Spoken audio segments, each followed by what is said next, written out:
So good day, everyone, and welcome to our February Incubating Leadership conversation. These conversations are organized by the Leadership Forum community, which is a 501c3 nonprofit focused on expanding conscious leadership. You can learn more about the organization or find ways to get involved by visiting our website at leadershipforumcommunity.org or inquiring within the chat. My name is Matthew. I'm an officer within the community, and I'm pleased to introduce our provocateur for today, Brittany. And our topic of discussion for today of executive exclusion, how to break through as a BIPOC woman, which will be a candid discussion about the historic barriers to entry for women of color that they have faced when pursuing leadership positions within their organizations and how to overcome them.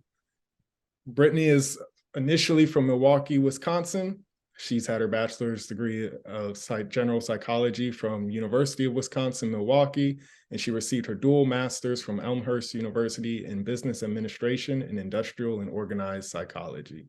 She currently has founded her business, Geno Me, and serves currently as the executive officer. So without further ado, I'll pass it over for Brittany to lead us. Thank you, Brittany. All right, thank you so much, Matthew, for passing the torch here. And hello, everybody, and welcome to my talk today. As Matthew said, I'm Britt Gottschalk, and I am very happy to be here. I think the theme for today is pretty timely, considering that not only is it Black History Month, but also Women's History Month that'll be coming right afterwards in March. And it's not necessarily because of that, because those are things that we should be celebrating all year, right? It's timely because the type of support that women of color are able to get today is not necessarily something that has been talked about, something that has been acknowledged as being a barrier, or has even been treated as an issue. A lot of times, stories that we've heard and the different types of barriers that women of color have faced don't get the kind of spotlight that it really should. And so I like that we're coming into this time now, even though it is 2023, it's better than not coming into this time at all, where we are becoming more of the forefront of making progress and having the type of support that we need. And so today, just as a recap, so with the agenda that I have, of course, we want this to be a discussion. I figured we would take some time to go over where I've come from, how I've gotten to this point, my perspective in terms of being able to speak on a topic like this, understanding a timeline of some significant events in BIPOC women leaders' history. I'll provide some lessons learned from members of the BIPOC community that are women that have actually made some amazing strides in various industries in the United States, working at Fortune 500 companies, etc. And then I'll talk to how you can really break through, what that means for developing skill sets based on those lessons learned from women of color that have experienced what it's like to run up against those barriers. During the closing, figured we would have that time for a little bit open discussion. But as always, discussion is encouraged throughout the presentation. So you're probably thinking right now, who the heck is this person? Who is this person that's coming in here and talking to us about, this very serious topic, right? So this is just a summary of exactly who I am. I wasn't always a founder and CEO of my own company. I actually hesitated to get involved in entrepreneurship based on my experiences growing up. I came from a blue-collar background in Milwaukee, Wisconsin. And I was taught that you go to school, you work hard, you get your degrees, and then you get the job that you're able to have that'll be able to support you for the rest of your life.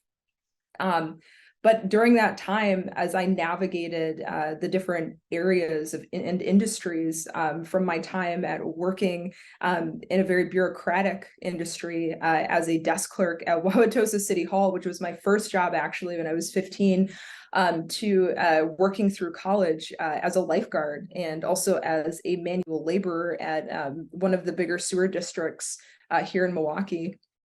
I got to see a lot of the different dynamics between how people viewed me and how people treated me. Being somebody who is BIPOC, identify as so. I do have a father who is of German descent and a mother who is African American, and so balancing that dynamic when it came to understanding what success meant was something that I don't think a lot of people have really spoken about, or at least when I was going through school, that was not something that, people really talked about.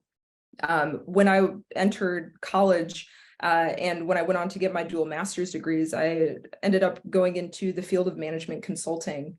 And that was the time where I started to see these different dynamics between frontline, middle management, and upper management really play out in a natural and organizational way.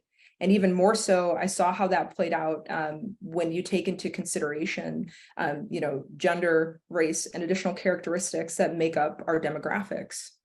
So, I was taught, by my white father that it was going to be easy to just, get your degrees, people have respect for you, you move up, and that's just how it goes.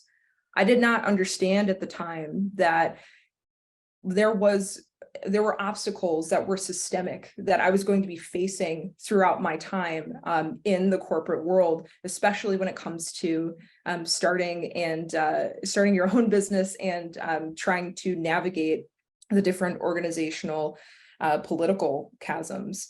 It was something where when I got the job at Farwell as a management consultant, this was in Madison, I was really like firsthand experiencing what it meant to experience certain types of discrimination when I was working at different organizations under that umbrella. So, I mean, from working on teams where it was very difficult to garner respect from my male peers, not being taken seriously, being offered lower paying salary or lower paying job, even though I was way more qualified with my degrees and my experience, just to name a few things. Those were things that I noticed that my peers, my male white peers, were not experiencing. And it made it very difficult for me to climb up into the organization. Well, it definitely wasn't as easy as my dad made it sound. So I started my own business, and that was known as Revised Consulting. It was the first entrepreneurial journey that I went on where I was still a management consultant. But, on my own time, we helped organizations with the remote work transition, and I was able to work with a lot of amazing corporate and nonprofit companies, just to name a few are on here. Eventually got to a point where I'd navigated that pretty well. I wanted to do something different and tackle a bigger problem. And so I ended up starting GenoMe in 2021, navigating away from Revised Consulting. And that's a biotech startup. And so, we work with different healthcare industries to make data more accessible for different populations by linking electronic health and health records and genetic reports. That being said, going from a management consulting industry into a tech industry, and especially a startup world at that, the barriers that I faced throughout all of that in my journey was still the same. The barriers were still there, whether that be the discrimination from being, seen as not qualified or not knowledgeable enough, or being mistaken for actually being, somebody who might be the help of my company instead of the CEO. Those are all experiences that I have carried with me. So, this talk realistically is about the perspective I have and exactly what I've learned based on observing, having mentorship, and having candid conversations with people like myself that have tried to navigate this very difficult field of progressing in the work world, especially in business industries. So with that being said, I did want to highlight some of the most significant modern events for BIPOC leaders. Now, when I start out here with 1935, where the Social Security Act was passed, I know a lot of you might be thinking, oh my goodness, like so much has happened since 1865 with the emancipation of slaves up until 2023 that I could be analyzing to further reinforce systemic barriers that have been placed on women of color, specifically BIPOC women. So, but to go back that far, it makes more sense for me to start more modern, and then we'll go from there. But I think this is a pretty significant event. considering that this act that was passed was meant to support people with stay-at-home privileges that had access to certain types of welfare payments. And typically that was not women of color. Women of color have historically been the highest population contributing to the labor workforce ever since 1865 and even before that. But for the most part, a lot of women of color were not seen as being viable for higher positions or higher paying positions because of the differences in the labor of participation that happened between women of color and white women. Most of the time, women of color were employed in lower industries. So, for example, being a service worker or a domestic housekeeper or working in agriculture. And even today, that demographic still makes up about 4/5 of Black women versus 1/5 of white women. And a lot of that has to do with the historic stereotypes that have been harmfully placed and associated with women of color.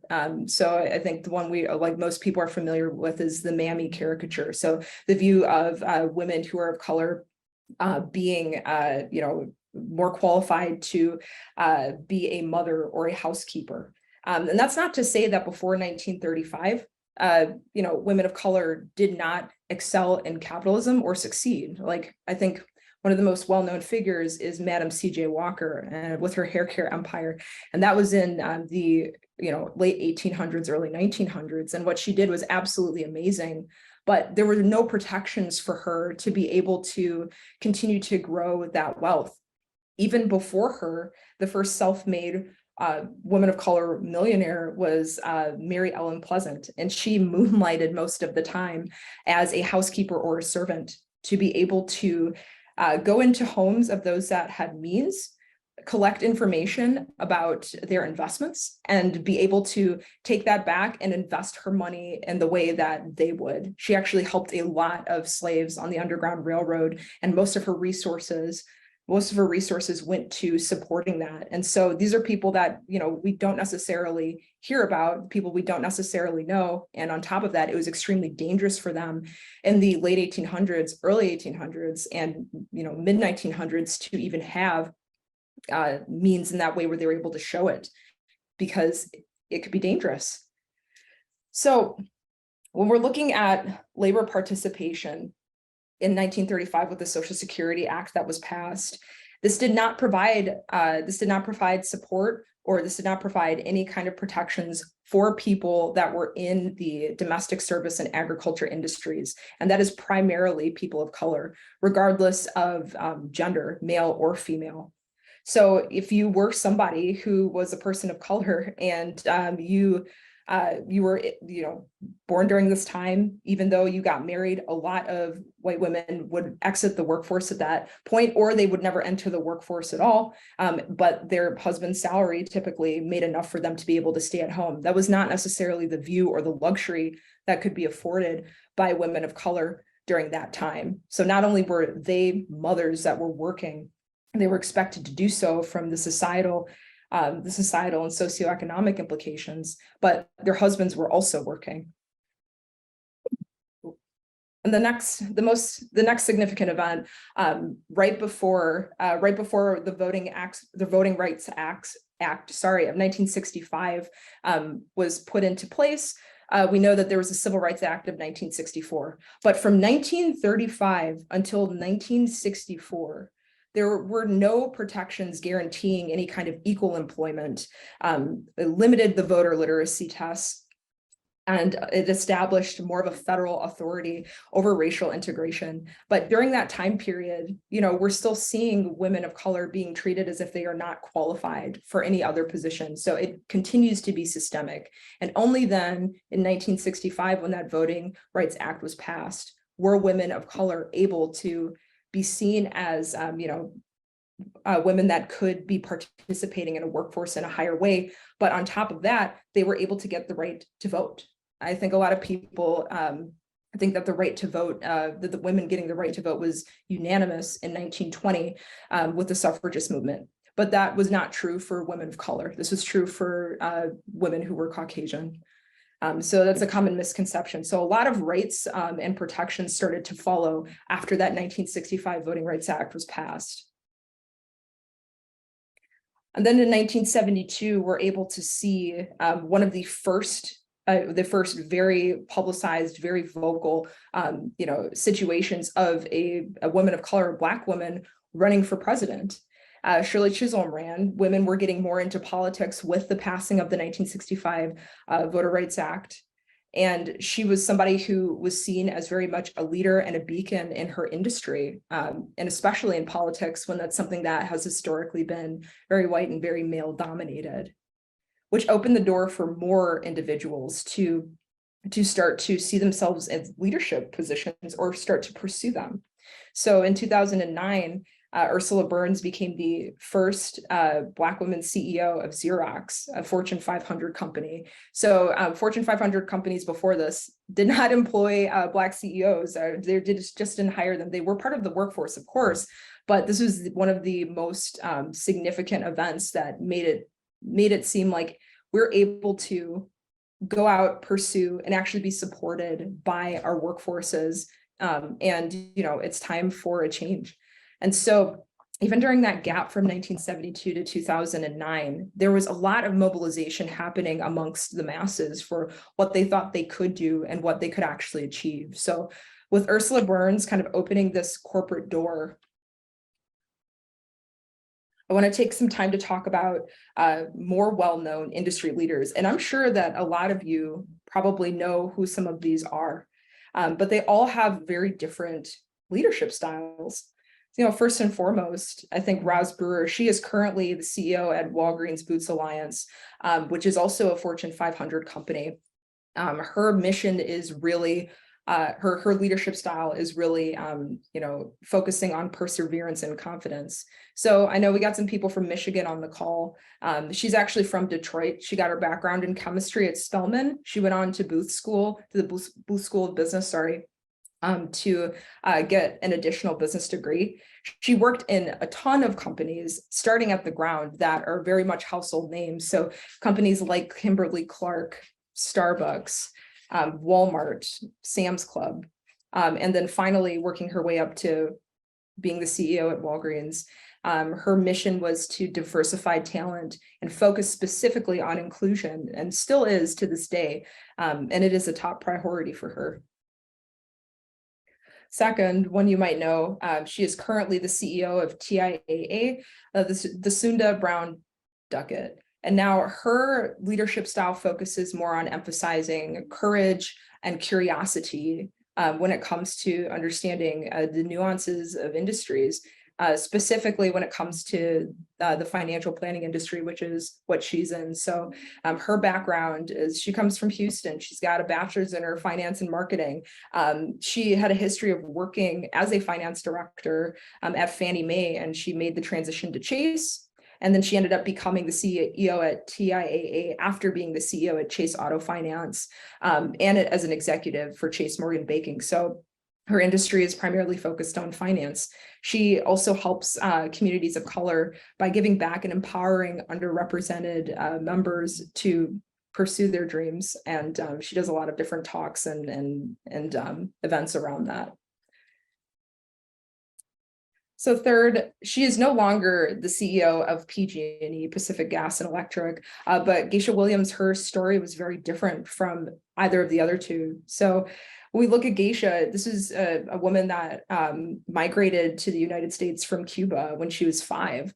And her whole mentality is around having this leadership style, the hands-on approach, and focusing really on intuition and cluing into what exactly are your strengths as a leader or as an individual, as a worker. Her background is in industrial engineering, and she primarily got her degrees from Miami University. So she worked her way up through PG&E, like the only company that she was at for the majority of her career until leaving in 2018. And she worked her way up from being an energy auditor in 2007 to becoming the CEO at PG&E, which is also a Fortune 500 company, in 2017. And she was the first Latina in history to do so. When she left the company, though, which I thought was really interesting, when she left the company, she was getting a lot of flack for how much she was being paid in 2018. So she actually received close to about 17 million, 10 million of that in salaries, about 7 million of that in perks. And this was a big sticking point when she decided to leave the company due to different financial difficulties that it was going through at the time. But her successor, actually, his name is Bill Johnson. He's not there anymore, but he came in 2019, and when he ended up having a salary that was nearly double of what she was making, there was really no fuss about it. There really was no controversy. PAG&E were able to just say, well, he's qualified for this. And that was pretty much the end of the discussion. That was very interesting, considering that, you know, the question comes up. I mean, if she would have been somebody who was Caucasian and male, would she have received any kind of pushback around something like that, especially in, you know, the gas and electric industry? And finally here, probably one of the most notable former CEOs of PepsiCo is Indra Nooyi. So her leadership style is more transformational and purpose-driven. Her whole MO at Pepsi was having a purpose-driven performance, or performance with a purpose. So she was born in India, did most of her schooling there, came to the United States, went to Yale School of Management. And like Roz, she held a lot of different positions from the front line all the way up in household name companies. So, you know, Johnson and Johnson in the consulting world, Booz Allen Hamilton, the Boston Consulting Group, Motorola, and then eventually she became the CEO of Pepsi in 2006, and she was the longest reigning CEO in Pepsi's history, and she built it all around her performance with a purpose, which was focused on long-term growth of the company while leaving a positive impact on the environment and the workers. So looking a little bit more in depth at each one of their amazing and individual journeys, each one of them has different lessons learned, and that's really curated to the way that they are seen as leaders and what they use as their leadership style, right? So for example, with Roz here, her leadership style focused primarily on, you know, persevering, never giving up, and really living that confidence, that fake it till you make it, that you know, I'm good enough to be here. I will bring my own chair to sit at the table. Why not me, right? So looking at some of the lessons that she learned so far during her tenure at Walgreens Boots Alliance, she recommends putting yourself in a learning position before pursuing a leadership position. You have to walk before you can run, of course. Exude that confidence and do more listening than talking. And a lot of times when we think about, you know, all these qualities that we need to have as a leader, we don't necessarily think about how they can impact us in our personal lives. And so a lot of this is something that I feel like, you know, I've been able to take back, and maybe some of you will be able to take back, and looking at like, okay, so maybe I don't know how to cook. How can I get to a point where I'm able to make that trifle, or how can I get to a point where I'm able to make that souffle one day? Putting yourself in that learning position and humbling yourself while still remaining confident is doable. And I think you need both of those things to succeed. So looking at the Sunda, her leadership style focused mainly around the traits of curiosity and courage.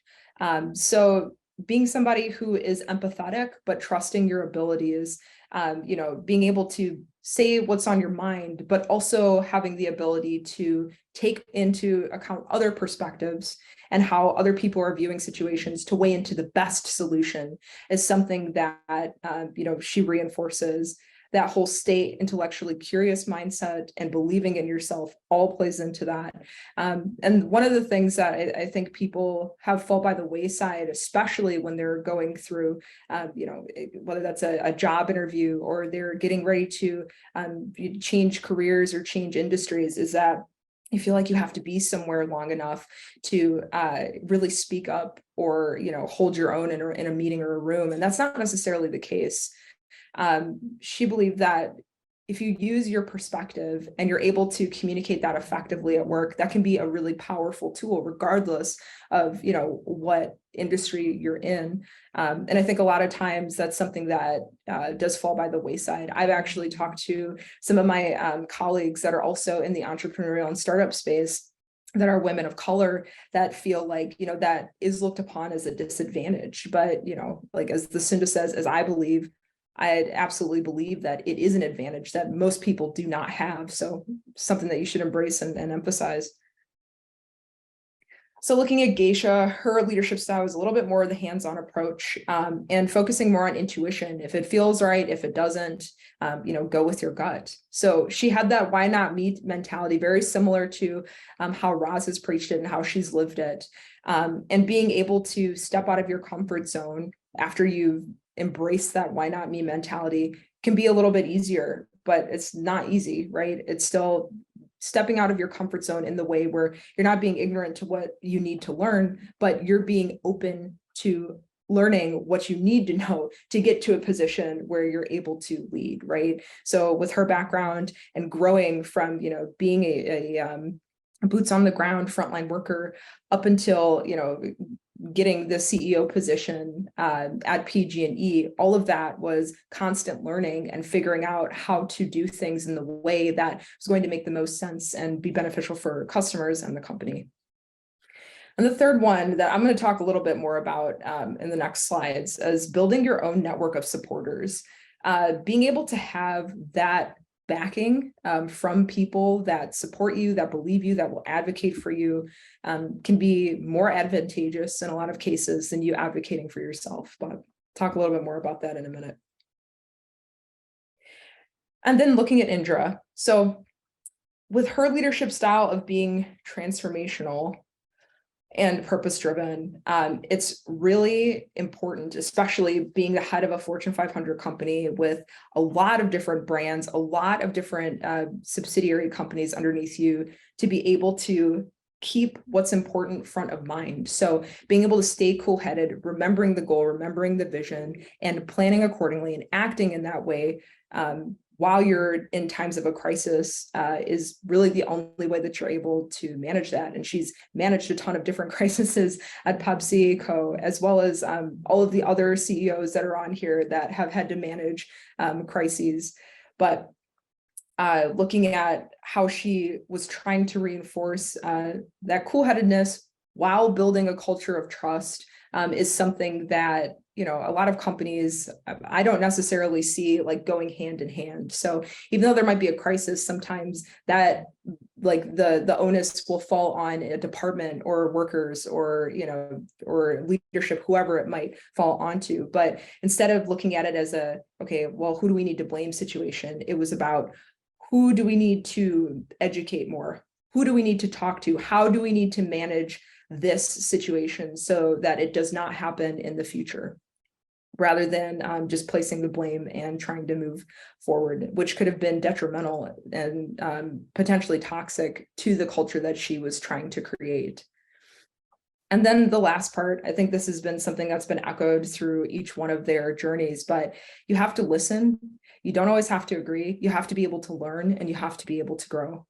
So looking at all of these different lessons learned from each one of their times as CEOs at their respective companies and industries, that's been something that I've taken into account when understanding more about how to break through into the executive boardroom. And it's not always just about oh, okay, well, I don't like how things are going at this company, I'm just going to go start my own. Not everybody has that luxury. Or oh, I don't like how things are going at this company, I'm going to go apply for a job somewhere else. Again, not everybody has that luxury. So I mean, if you are somebody who doesn't have that luxury, or if you're somebody who's really committed to making a change at your organization, you have to be able to have the different types of skill sets that you need to navigate a lot of different and tumultuous situations. So I've been able to compile this list based on my experiences and the advice that I would give to people that are looking to break through, based on what has worked for me, based on the lessons learned from those that you've seen in the previous slides, and how to really encompass that into a situation of growth for yourself. And these are in no particular order. So for the first thing I would say, though, is that you need to be brutally honest about where you want to go in your life, right? And I'm not saying you have to have everything figured out, but you have to understand more about who you are in order to realize what your full potential is, and being candid about the types of barriers that you might face. So, I mean, for example, if you're somebody who doesn't have an advanced degree, but you might want to be like in the C-suite one day, you know, the likelihood of that happening, you know, maybe you should calculate, does it make sense for me to go back and pursue this education? Or, you know, if you do have an advanced degree and you do want to get into the C-suite, okay, how much time are you willing to commit? What are those things that you're willing to be a little bit flexible on, and what is just non-negotiable? And that kind of plays into what your strengths and weaknesses are, because when you better understand what you're willing to do and what you're not willing to do, it's easier to put yourself in a mindset where you can either find people to support your growth as an individual throughout your organization. And it also makes it easier for you to understand what your priorities are. So, I mean, if you're not, for example, like if you're not great at math and you don't really like science, you know, maybe you shouldn't be a rocket scientist, right? So it's really having those conversations and understanding like, okay, these are my strengths and my weaknesses and where I'm going to go to be able to get to where I need to be. How am I going to do that feasibly? I'll talk a little bit more about that in a minute. I would say during this process, it's going to be very natural for you to discover what you're passionate about while you're listing your strengths. Like, are you a people person? If you are, okay, so should you do something that is a little bit more sales or marketing driven? Do you have any kind of, knack for design? Do you have any kind of, knack for figuring out how to do something in an organization where many people don't want to figure that out, right? So when you're figuring out what you're passionate about while understanding more about your strengths and weaknesses, that's the time where you have enough information to really organize what you're going to do with your life. What's that 5-year plan? What's that 10-year plan? And is it going to be realistic? So when you sit down and you organize your plan of action, it's really important to look at these little bite-sized pieces that you can accomplish. Of course, you want to have your long-term goals. Everybody should have some of those. But at the same time, you want to make sure that you're not getting discouraged because those milestones that you set for yourself are so hard to reach, or they might take a little bit more time to reach. So when you're doing this, make sure that you're being realistic with yourself, plotting out the time frame, whether that's a week, a month, 2 months, a year, however long you can go to make it seem feasible for you to get that goal and get it under and get whatever it is that you're trying to achieve under your belt. You're gonna have to figure out how to do that for yourself based on the feasibility and what you're willing to do. So you've gotten a little bit more central in your thinking about what you want to do, what you're really passionate about, what the goals are for you in your organization. And this will be something I can share with the group afterwards. But there have been quite a few studies that have come out.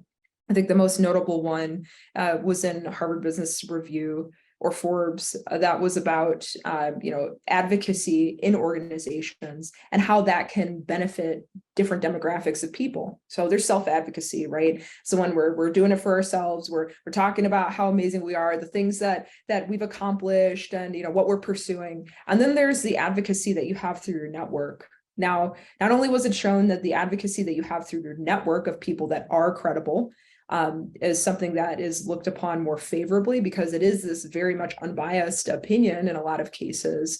If they are people that have worked with you and have seen your competence shine through, and they're willing to support that. On the other side of that, people of color, when they do self-advocate, especially when it comes to women of color, that can be seen as more braggadocious versus being seen as being proud of your accomplishments and touting them like you would typically on a resume. A lot of that comes down to the behavioral science behind how people of color can be perceived in these situations. And like I said, I can share that article with you all after the presentation. But it's very interesting to see what exactly that looks like and how you can have an advocacy or mentor network building you up in these different ways based on what you know about human behavior. I mean, that's one of the reasons psychology is so fascinating to me.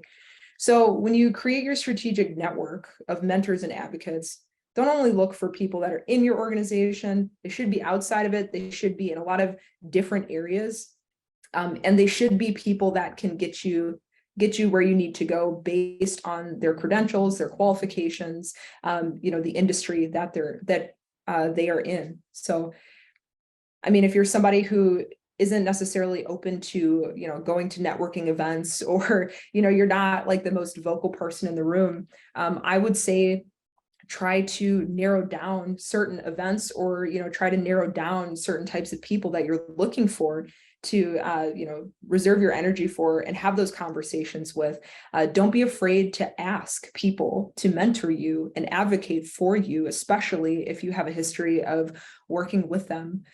Typically mentors don't come out of the woodwork for people of color, and especially women of color. So in my journey, I've had to seek out quite a few mentors just based on what I knew about how well mentorship works for advocacy as well as progression through different industries.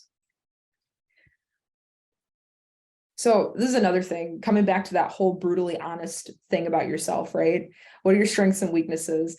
So a lot of times you're going to have to be learning constantly, and you might get thrown into an industry, or you might take an opportunity in an industry where it might be a zigzag to your 5 or 10 year plan, but that zigzag is going to provide a lot of opportunities, but it might not be in your wheelhouse, right? And so when something like that happens, or you're asked to do a task that might be kind of outside of what you know at your organization or in your company, you have to take it upon yourself to rely on yourself to go and find that knowledge. And that'll be so much more valuable for you long term. You're teaching yourself about all these nuances in different industries that you're in, or different roles that you're working with.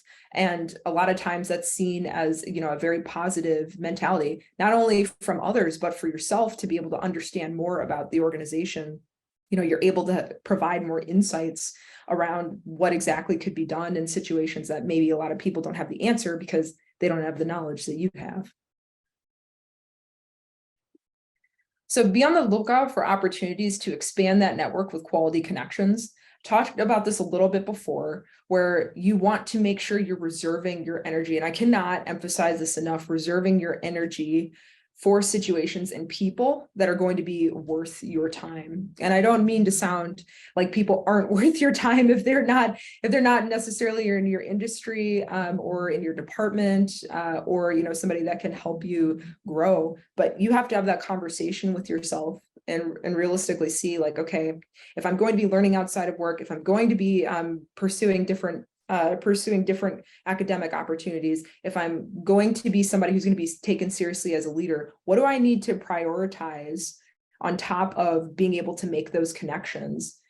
Because I'll tell you, it would be great to have all the time in the world, but your time's going to fill up quick when you start to take your career a lot more seriously, especially if you're thinking about it strategically and working on building that network for yourself. So, make sure that you're taking yourself into consideration, and that you are also a quality connection. So you need to have time for yourself.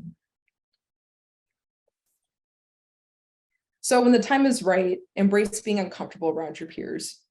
This happens no matter what you do. When you start to learn something, you're not a novice anymore. You get to the middle of the pack, and then maybe you start to become an expert. You start to break away from the pack, and when that happens, there is a natural sense of I guess ostracization or loneliness that can come with that, because you're not just trying to get by. You are being noticed by people that might be higher up in your organization or those around you based on the spectacular performance that you are putting into your work, or that you're putting in outside of work, or whatever it might be. But when you start to become above average, and other people know that in certain respects, a lot of people might not feel comfortable with that, right? It's very easy to continue to be part of the pack and want to just be in an in-group and fit in that way. But what I've learned as being somebody who is BIPOC is that, there are very few situations that you're ever going to be seen as part of the group. So this is something that I would look at as the opportunity to embrace the difference and the strength that comes with being someone that that can navigate this world, but that also has a comfortability to be a little bit different and not be afraid to emphasize what they bring to the table.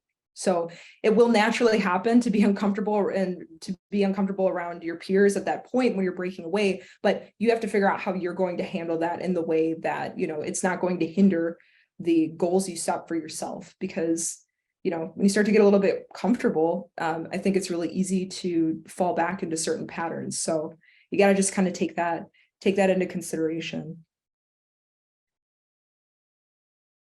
Again, another point that I want to emphasize is advocating for yourself while others advocate for you. And then finally, you want to take the leap. You want to go ahead and jump out there and do what you need to do, but make sure you're taking it in a way that you are taking it competently. So once you've started seeing yourself as somebody who's learning, you constantly have that mentality. You're starting to feel more confident about what you are learning. You've been in an organization long enough.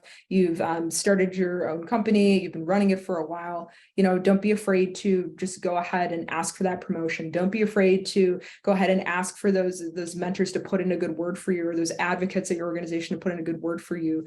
Or don't be afraid to go ahead and apply to be on that podcast and talk about what you know. The hardest part is actually engaging in the behavior. And so that's the closing remark that I have, is make sure that you finally take the leap at some point. And that's pretty much what I have for today. So thank you so much for being here and being involved. So I'd love to open up the floor for some discussion and conversation. I think we got about 15 minutes left.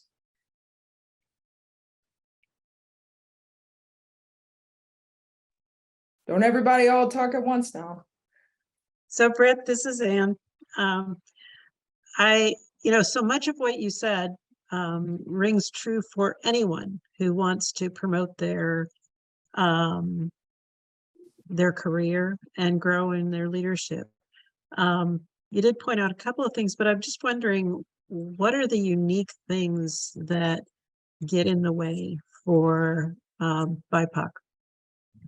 Well, so that's a really good question. I would have to say the biggest things are being seen as a stereotype in situations that you are trying to prove your individuality. So, for example, being lumped in as somebody who might not have the intelligence or the qualifications, even though you've had the experience. You could be undermined in a lot of situations depending on who you're talking to. The other thing is when you do have a story and you're talking about your experiences, sometimes it can be difficult when you are sharing with somebody and they don't validate those experiences. The third, I would say, is not having enough advocacy in your organization, or being seen as somebody who could actually move up within the ranks because of what a lot of organizations would like to coin as an issue with culture fit. And sometimes, that might be the case, but in a lot of cases, more so than not, it is about, who's going to fit into what's already established in a C-suite in an organization. And a lot of times that culture does not reinforce what's important to BIPOC women. So I would say those are probably the top 3 unique things that can really get in the way, at least in my experience. Thank you. I think it's also many of those things apply to women too. So it's kind of, then you've got the layer of being a person of color that puts on top of it. Not only are you a person of color, but you're a woman. Yeah, no, I agree with you wholeheartedly. I mean, there's a lot of things that I feel like are applicable in the conversation that we're having that affect, women generally, or any type of minority group. So yeah, but each one of them has the nuances and the different challenges that they face. Yeah. I have another question. I don't want to dominate that. I'm thinking about generations, I'm clearly of a different generation than you are. So from a generational perspective, do you see things changing more rapidly than they have perhaps throughout history? Well, I think that's a funny question, because I feel like whenever you ask the previous generation about the next generation, I mean, everybody says, "Oh man, I don't know about those Gen Xers. I don't know about those millennials. I don't know about Gen Z. Everything's going to hell in a handbag," right? And a lot of that has to do with maybe a lack of understanding, what exactly the differences are between the generations. We get comfortable with knowing what we know, being a main demographic in a certain area or setting.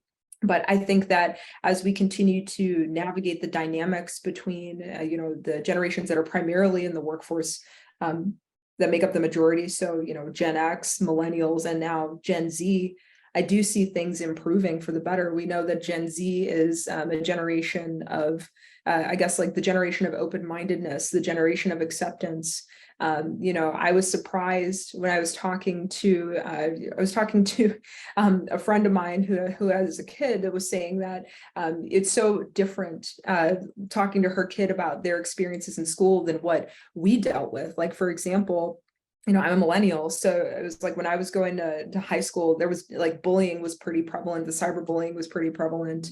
But her kid is Gen Z, and you're saying just like how accepting and I guess like understanding everybody was of different perspectives, where the bullying was very slim to none, at least from what her kids said. So I do think that things will continue to change, and I think things will continue to change in a positive direction. The biggest thing I'll emphasize is that it's more about listening and not about just being heard when you're speaking. Listening to the person that has that perspective, listening to the group that has that perspective, because they're saying it for a reason. They want to be heard. And so that's also a really great leadership quality. Listen more than you speak, right? I also have a couple questions, if I may. And Sure. Thank you very much, Britt. Really, really interesting and helpful stuff. I wanted to ask more about one of the points you made about embracing being uncomfortable around your peers. You talked about that a little bit. That one just really stuck with me. I actually lived in Sweden for 10 years with my family. And one of the things about the Swedish work culture is that they tend to think of themselves as very conflict avoidant. But I actually think just globally, a lot of us tend to avoid tough issues, sensitive issues, uncomfortable issues, these kinds of things, in part because of social conventions, but also the biological. We get this kind of stress, and our bodies just, you feel uncomfortable, so you just kind of flee. And so I was just wondering, you talked about it a little bit, but I was wondering if you could just say more about kind of how to stay in there and actually do that. What are some things where you can just kind of ground yourself to be able to overcome that resistance to the things that do make us uncomfortable for all the reasons you talked about? Well, I would first recommend taking a strong adaptogen. So, mushroom blend that delays the, I'm just kidding. But anyway, so adaptogens, they lengthen the parasympathetic nerve response, but we could talk more about that not during this time. But I will say that, when you're constantly in that fight or flight mode, because you're starting to get more used to being the only person in a room, or the only person having the perspective that you have. There are quite a few people that maybe only have that situation happen to them a couple times a day. Maybe it's just when they go to work, maybe it's just when they interact with a specific coworker or somebody at the store or something like that. But with people that are BIPOC, it's not very common for us to see people that, well, at least for me to see people that look like me regularly in the rooms and the communities that I am surrounded in, right? So, for example, in the tech industry, especially in the startup world, there are very few of my peers that are women of color or that are that are BIPOC specifically, that I can go and bounce ideas off of, or I can go and just have a candid conversation with, or ask about their perspective and see what they're experiencing. But for me, being uncomfortable, it's something that I think if you're gonna be in any kind of corporate entity, or if you're going to be any kind of executive, you're going to be seen as trailblazing in this time. And you're probably going to be one of the only people in the room that look the way that you do. And being BIPOC, I think it's just common to be, comfortable with that uncomfortability, interacting with others in the world, just because you know that you're not necessarily going to see someone like you. So I would say that it is a strength, but at the same time, navigating that is just something that you got to believe in yourself. You got to have the backing of the mentors. You got to have the backing of the advocates. And most of all, you got to have the backing of yourself to be able to get out there and say, I'm worth it and I deserve to be here because I am here. So, you just gotta go out and do it. I also recommend having like a really great pump up song to play before meetings. Sometimes that helps. Love it. Love it. And just real quick follow-up, if I may. You touched on culture fits, and it just seems to me in the leadership space for a while, hiring for culture fit seemed to be very kind of popular. And then it seems like it's gotten a lot of more critique now, as it can be kind of code for, for excluding people. And I'm just wondering, is there a way to square that, do you think, where if you truly focus on a culture of diversity, equity, inclusion, belonging, BIPOC issues, women's issues, is there a way to kind of square that, or do you think it's a problem and it is kind of a code, and we need to get beyond that kind of thinking? Well, I think it's very much dependent on, the organization and industry that you're in. And the question always comes back to, no matter what industry organization you're in, the question comes back to who is creating the culture. And when we look at the types of people that are establishing that, what does it mean to have support of the company's mission and values? Does it really, are these things that permeate through the culture, or are these things that we just say? And if we're just saying them, how is that affecting the employee base that we have? And if we are living our values, are they the values that we want to continue to support? So, I think a lot of it has to do with unconscious bias, especially as you start to look at different types of generations, in the workplace. So if we're looking at, for example, like a C-suite, typically those are members that are have been in the workforce, that are more experienced, might be part of a different generation than, people that are just coming in on the front line or in middle management. And so as we continue to navigate, who creates that culture, who the people that are in the positions of power to promote different individuals within the industry, we can see if it's with or without bias, if they're claiming that it is a culture thing. So I don't know if there's a way to just kind of square that. I think there's a lot of individual issues that play into that whole realm that don't necessarily get addressed in the way that they should at organizations. Or they're addressing it in a way that is a bit inappropriate. So for example, there's a lot of organizations that mean well. They'll hire, a DEI professional to come in and talk, or they'll have somebody be a DEI, executive. And a lot of times that'll end up being the only person of color in the C-suite. So in a way that's basically tokenizing a person for, trying to come in and educate people on, the considerations they should have within their work culture. That's just one example. But long story short, I don't think that that's something that can just be addressed at a one size fits all kind of level. It's definitely something that is specific to the organization and the industries. Thank you. Hi, Britt. Thank you so much for an excellent presentation. I really enjoyed your sharing today. And, I'm so glad that you shared some of the qualities of some of the leaders that you mentioned, the industry leaders, and that they all had different styles, but they had a lot in common. And, one of the things that you mentioned was that it was confidence, and it was also listening. But there, in terms of building that confidence, I suppose that is one of those barriers that a lot of women they lack. And a lot of these things that they have to do in terms of taking the leap, in terms of being bold and speaking up for themselves and being advocates for themselves, require that confidence. And what have you found has elevated that level of confidence that has been helpful for the BIPOC community of women?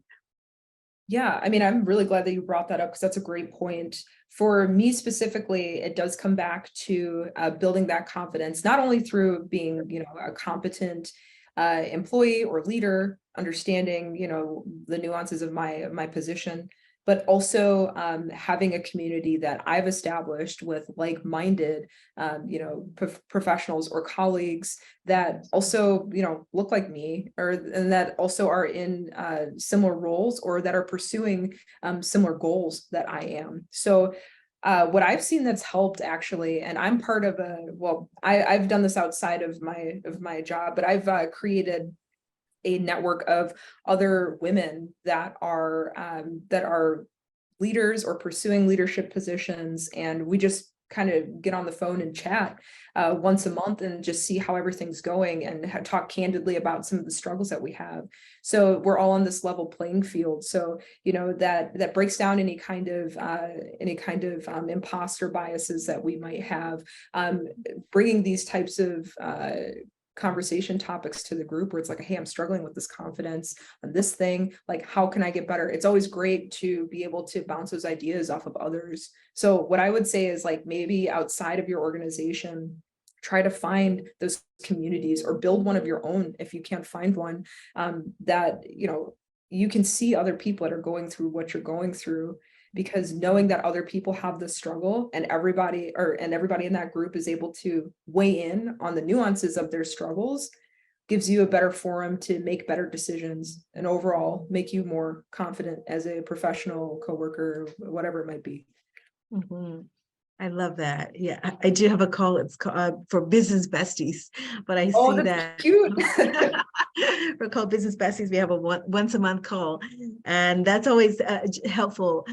So I do see that a lot in terms of imposter syndrome, and I do believe that getting together with others who believe in you is so important.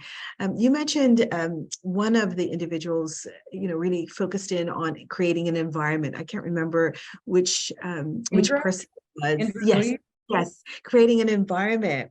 And I think that is so important, like, just that balance of the growth of the business, and also creating an environment.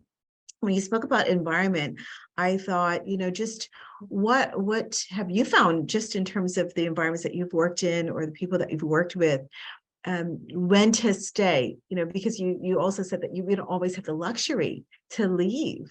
And so how do you know when to stay and when to leave, when to kind of just push through, and then when it's time to stop pushing through, and when is a sign that, what, this isn't the right environment? Just based, on your experience, what have you found to be that marker, so to speak? Well, I would say some of the indicators, but one of the biggest ones is the environment that you're in terms of like support that you're getting from coworkers. That's a really quick gauge, right? Like, it's one thing, like, if you're starting at a company, people are starting to get to know you, and they might not necessarily know you that well, or they're kind of shy, they take a little bit to warm up to you, but you can learn a lot about an organization from the people that have worked there for a long time. So even going like out of your way to be able to have conversations with people in different departments, whether that be through a happy hour, or going and checking out like the campus lunch room, or whether that be just talking to people that have a similar role, and then going and seeing like what other people are seeing in the organization. You can get a lot of feedback just by listening, and asking questions like, so what's your goal here? Why do you want to be at this organization? If you ask your coworkers that, I mean, if you're getting a lot of people that are saying something to you like, well, I know I know that like there are a lot of dead end jobs past mine, so I'm just here to like make ends meet for the next couple years. It's probably a pretty clear indicator that you should be finding your way out. The other thing too is like if you are another example is if you're talking to coworkers and you're seeing that, you know, they're talking about their experiences candidly. Maybe there are some instances they confide in you about harassment that has happened, or, you know, certain departments or industries within those departments being seen as like a boys club. You know, that might also be an indicator that it's like, okay, is this something that like if I go and I talk to different people in different areas, is this an indicator that I might have more of a difficulty moving up here than I thought?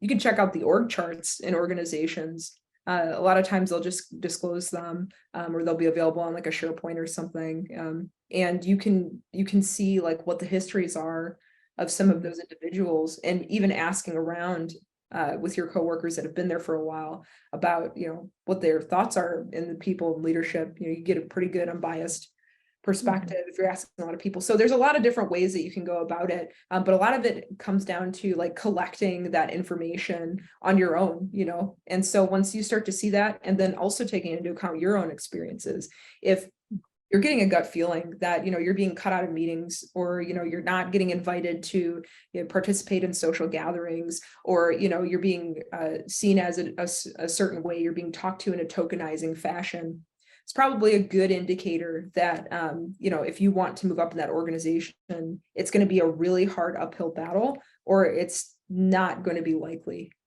A lot of times you'll see the people that are able to support you in those political ways. It's a lot easier to be able to mobilize upward versus, you know, coming into a company where you're kind of getting bad vibes after being there for a couple weeks. But I would say do some snooping, basically. Definitely. That's great. Thank you so much, Britt. Yeah, no problem.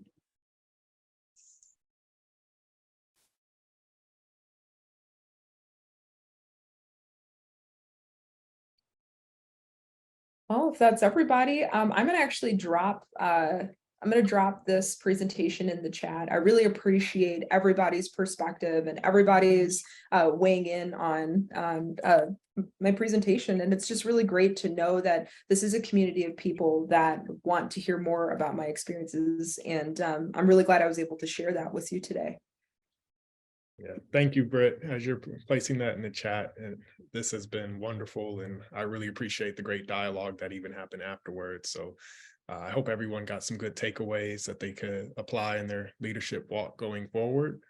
Again, if you enjoyed this session and are not on the Leadership Forum's email list, please feel free to shoot me a message in the chat or afterwards, and we'll make sure that you are aware of our next month ILC and any ILCs that happen subsequently afterwards. Feel free to keep the conversation going with whoever you may have connected with, and thank you. And we'll keep the— Oh, hey, Matthew, it's saying I can't share it in the chat. Access to file restricted. Access to file restricted. Is it a Google Drive or? No, it's just a PDF. So, or I can even send it on email, so I can send it to you via email. Okay. Send it to email, send it via email, and I'll make sure to forward it on to those that are on the call. All right, sounds good. Well, thank you, everybody. It was so nice to meet you all. No problem. Thank you. Yeah, Take great care. to meet you Great too. stuff.